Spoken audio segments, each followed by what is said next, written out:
జయ వీరభద్రకు sir నమో నమ. ఇప్పుడు అందరికీ ఒకటే చక్ర వీరభద్ర స్వామిది. మీరందరూ ఒళ్ళు దగ్గర పెట్టుకొని ఫస్ట్ మీ శరీరాలు అద్దె శరీరంతో వచ్చిన శివుని భూమిది.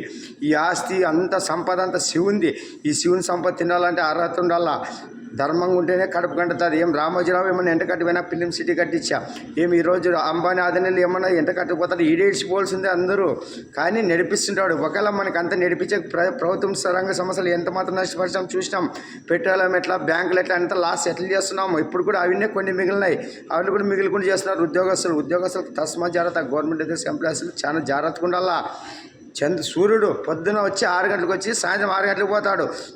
చంద్రుడు రాత్రి 6 గంటలకు వచ్చి పొద్దున 6 గంటలకు పోతాడు. అంటే వాళ్ళు 12 గంటలు పని చేసినా మనం 4 గంటల నుంచి వాళ్ళకేం మనం జీతాలు ఇవ్వడం లేదు. కానీ వాళ్ళు ధర్మం వాడిని పాటిస్తున్నారు.